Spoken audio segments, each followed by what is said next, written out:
Hi everybody, joining us now for this interview at the Fresh Milk Food Politics Conference is Karen Selick. She's well known to most Canadians. You'll see her name pop up in a variety of guest editorials with our national newspapers. She's a litigation director for the Canadian Constitutional Foundation and has probably found herself becoming a bit of an expert in an area she maybe never thought she would. The benefits of raw milk. Right. And our right to drink it if we want to. Karen, tell us first of all, how did you get involved in this issue? Because you've had some very high-profile clients now. It seems good dairy farmers across this land have turned into criminals, or allegedly anyway.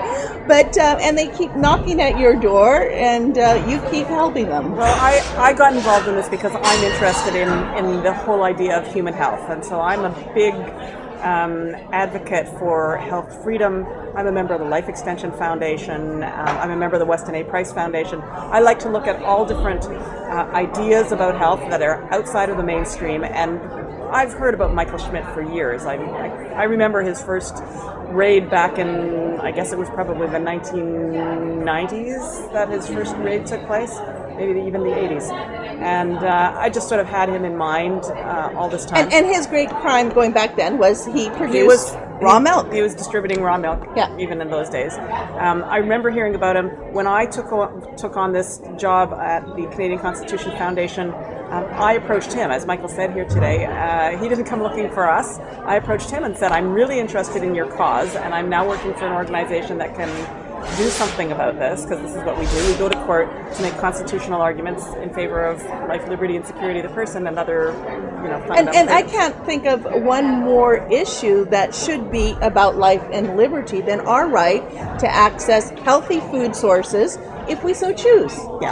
We're not forcing people to drink raw milk or see things our way. You're just saying let people have a choice that's not available currently. I know that the government likes to say things like, well, there's no constitutional right to drink raw milk, but there is a constitutional right to liberty.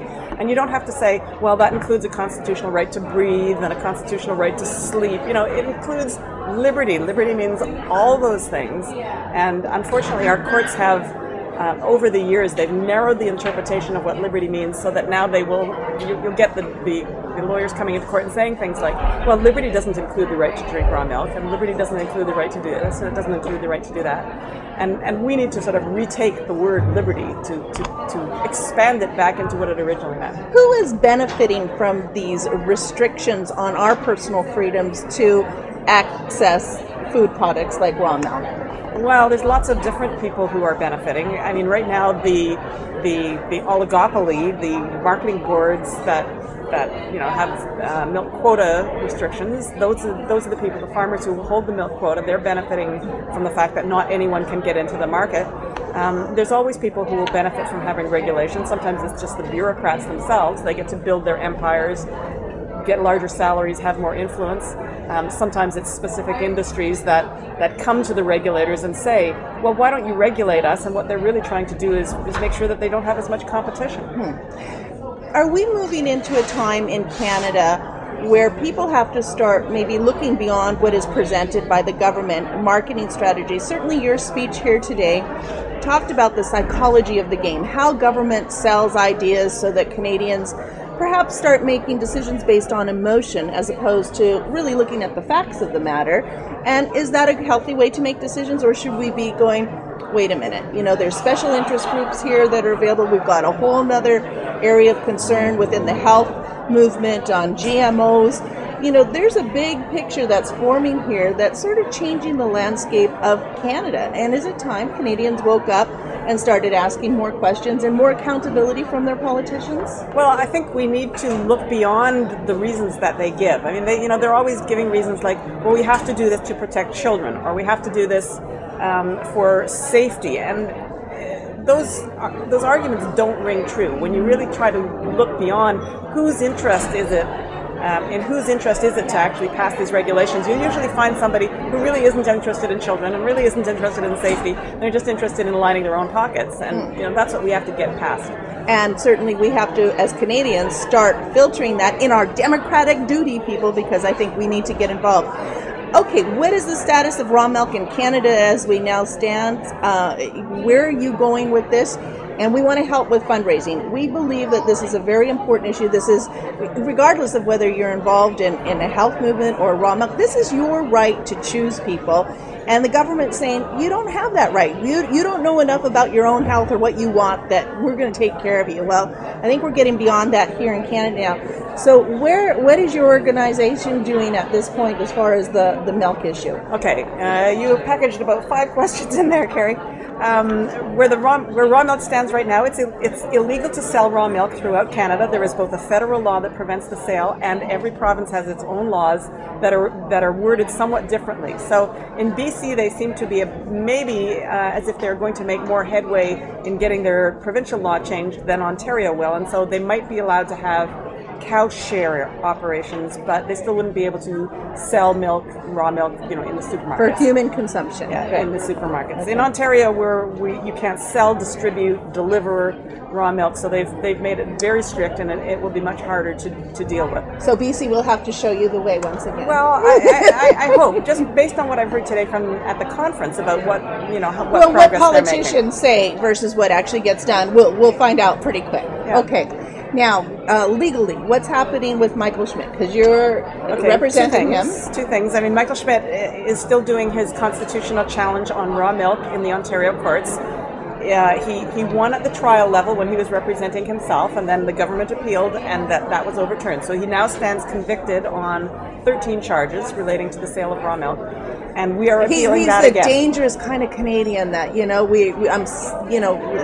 of thousands of dollars in court time is being used for this absurdity. Yeah. I've actually put in a request to find out how much they've spent on prosecuting him, but unfortunately, there are some records that I've been able to get through Freedom of Information requests, but the main records of how much lawyers' time they've spent on this, they say that their lawyers do not docket their time on cases that involve that type of prosecution because they know there's no possibility of getting court costs. So there's no point in keeping those court costs. How convenient is that? We can't find out how much it costs, but Michael has also unfortunately been charged with some federal crimes relating to the Montana Jones case and the sheep, and so we are trying to raise enough money to hire outside counsel to represent him. And that's a whole other absurd case of government coming in, slaughtering perfectly healthy animals. They claimed that they had reason to be suspicious that the animals were diseased. And they may well have had suspicions, but nevertheless, the other options that were offered to them by Montana Jones, who is my other client, should really have been sufficient for them to understand that there would be no contamination of anybody else's sheep. And she was essentially offering to stay in quarantine for 5 years, which was ample time for any evidence of disease to emerge in her flock. And they wouldn't accept that. They said, no, we have to kill the sheep in order to find out whether the sheep are healthy. Based on suspicion, no facts to support it. That's not quite the case. She had sold a sheep in 2007 to somebody in Alberta, and at the end of 2009, when that sheep died, it had scrapie. So the question was, did it get scrapie from her farm 2 years earlier, or did it get scrapie on the way to Alberta or in Alberta? And all they have is epidemiological evidence that they say points to Montana's farm, but it's not conclusive, and that's what led them to suspect her farm. And yet she was willing to go to the reasonable accommodation of isolation, quarantine. Yeah, all her sheep were live tested, live biopsies. They all tested negative. They said that's only 86% accurate, so we have to kill them to find out whether they really are healthy. Okay, Canadian Constitutional Foundation. Tell us a little bit about the work. People who donate will be receipted. You're a charitable organization. We are a registered charity, and our mission is to support the constitutional rights and freedoms of Canadians. So that allows us to be registered as a charity. Anybody who donates will get a tax receipt that they can claim us as a charitable donation in the following year. Well, in the year that they've donated, but we send the receipts in January. And we're hoping to raise for the sheep case $100,000. We think it's going to be quite an expensive thing to deal with. We will need to hire expert witnesses, and we'll have to pay for lab tests. And it's not a case that we can handle in-house. We just we'll need to hire outside counsel for that.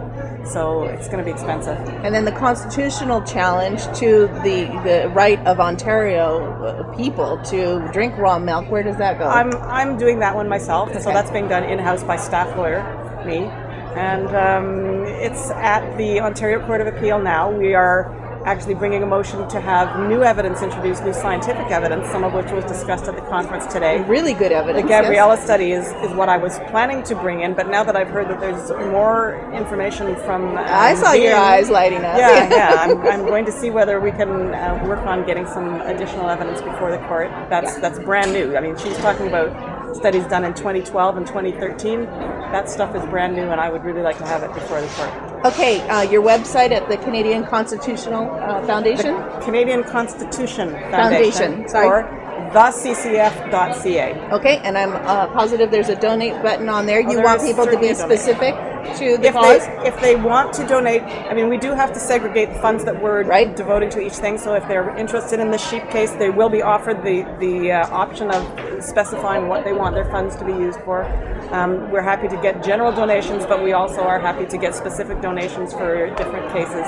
And there will be something saying, raw milk case or sheep case or good whatever. Stuff. Karen Selick from the Constitutional Freedom Canadian Constitution get Foundation. it right. You know, I'm not in the studio. Usually I have a big board up there. I can't get it wrong. But you do a lot of good work. We've talked to you often in the past, and I, on behalf of a number of Canadians that'll be watching this, that'll never know all the good work you guys do. Your freedoms and liberties are being protected more than you know because of the work of this foundation, and especially you, Karen. Thanks for the opportunity. Karen. Thanks for talking with us. Goodbye, everybody. The Fresh Milk Food Politics Conference was an enormous success. Not only did it bring people from all over the country together, but it opened the door of dialogue for all stakeholders. The Fresh Milk Food Politics Conference facilitated a stellar panel of speakers that were effective in the crucial role of providing information and education to attendees. Most importantly, the Fresh Milk Food Politics Conference equipped concerned and informed citizens with the essential tools necessary to engage in the debate and bring about the needed changes that are vital to the health of all Canadians. None of this would have been possible without the generous support of our sponsors. Therefore, it is with sincere appreciation and gratitude that we acknowledge those who made this important event possible.